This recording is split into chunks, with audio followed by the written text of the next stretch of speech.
Weirdo, look at your shoes. Where did you even get those? Probably from a thrift store. And your hair? Oh, honey. You need a hat because your hair looks like a chicken coop.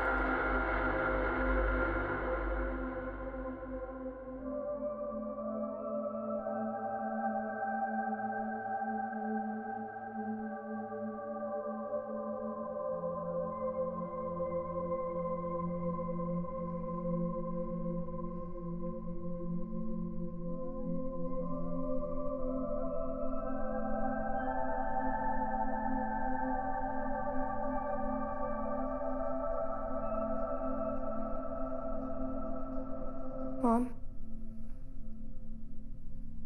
I need to talk to you.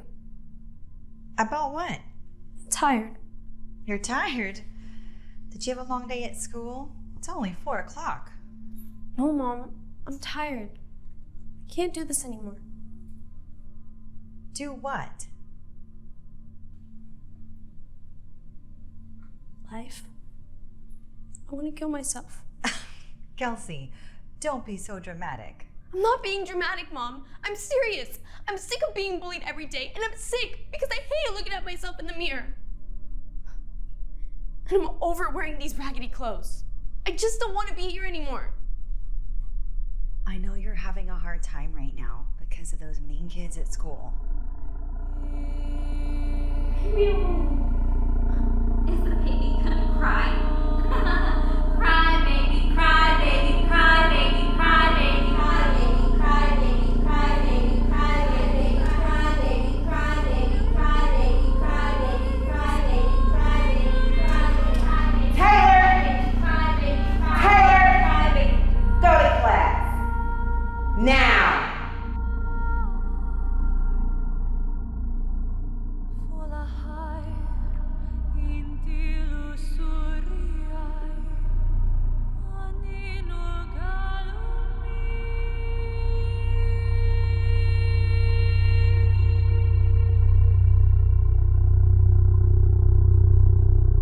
You know I'm on a budget, but we can go to the thrift store and get some new outfits. Yeah, that'll make me real popular. Look at Kelsey with some of those old hand-me-downs.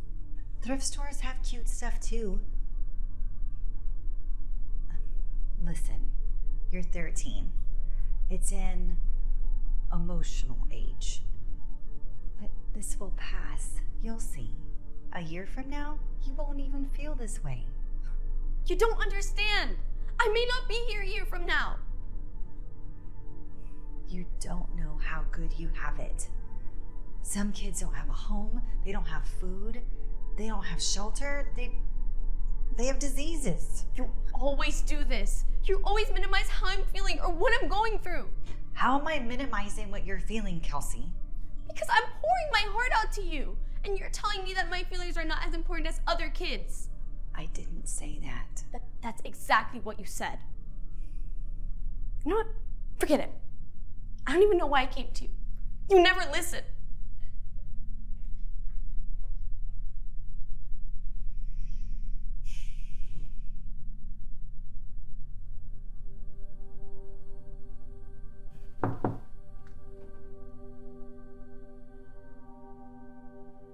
Hello, Miss Walker. How are you?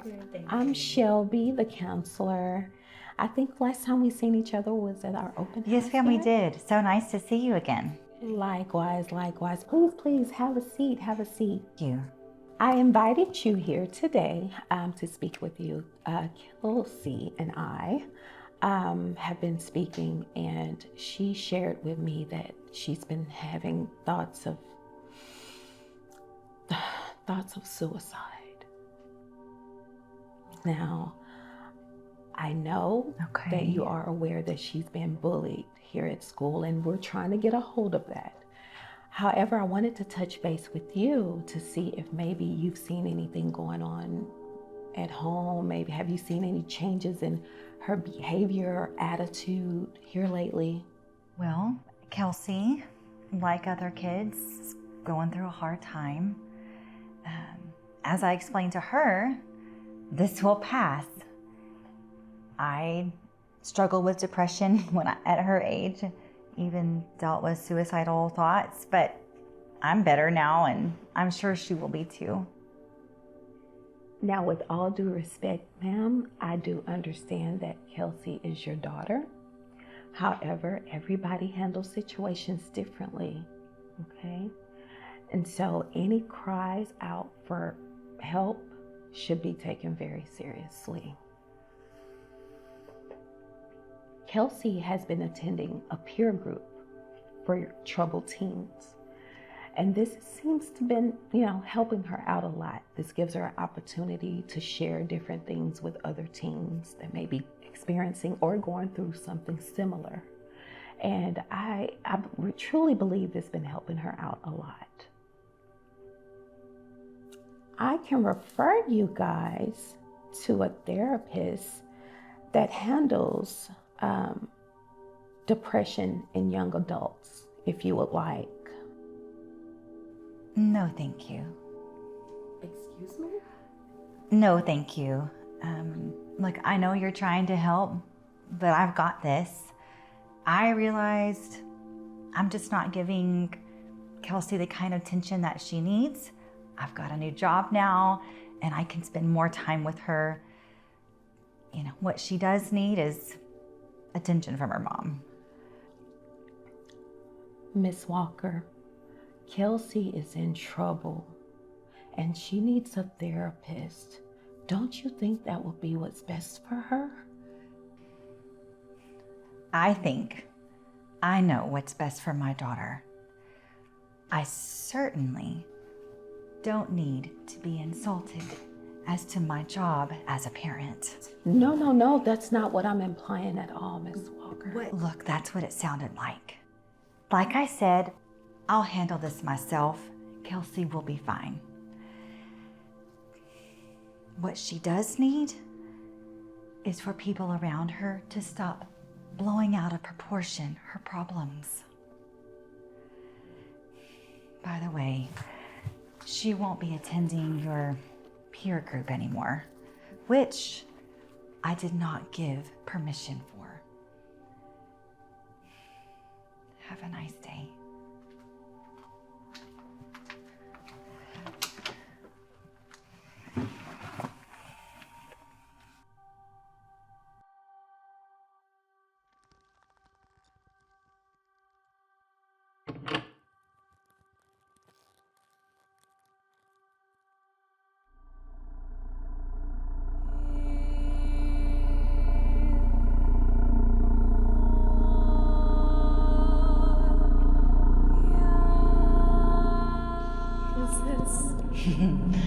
It's a gift card to your favorite clothing store.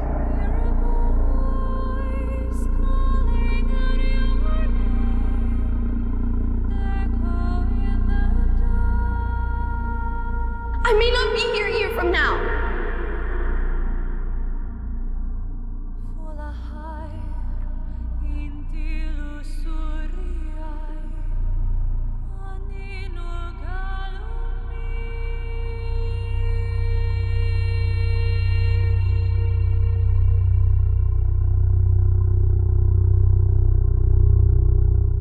That episode was titled Consequences.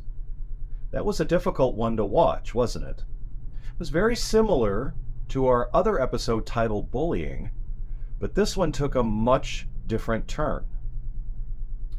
What did you think of the mom's reaction when the daughter was telling her she didn't want to be here anymore?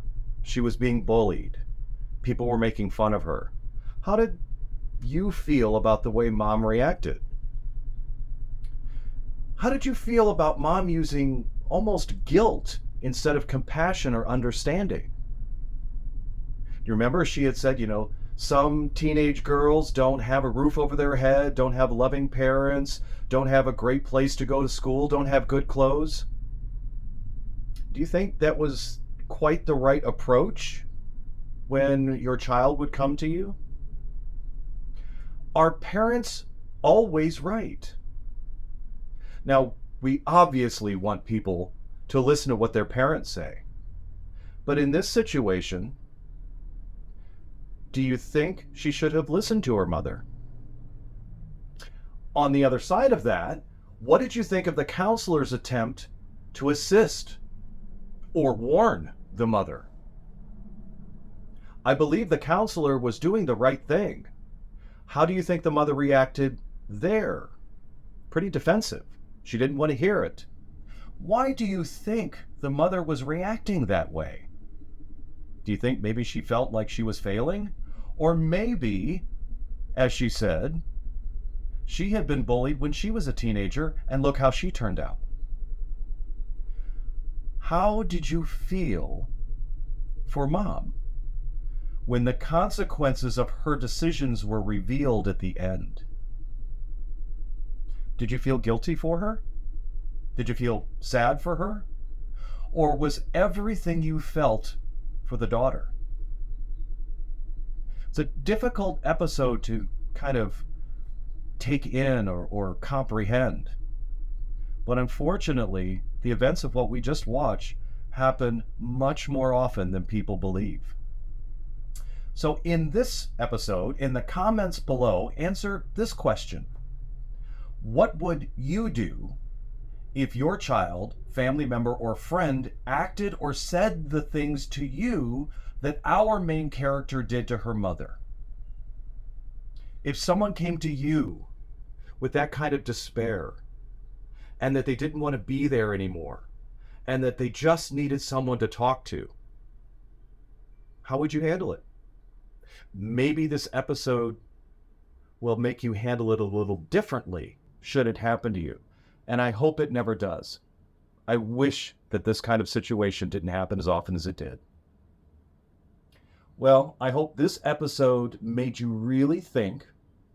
And I want you to make sure that you hit the subscribe button below and be notified when new episodes are added to the DH3 network. Again, we thank our network sponsor, Vision of Light Ministries, for their generous support, and thank you for supporting us. We appreciate everything you're doing to keep us online. I'm R. Stephen Blake, and remember, embrace your journey, ignite your spirit, and soar toward your dreams. I'll see you after the next episode. Bye-bye.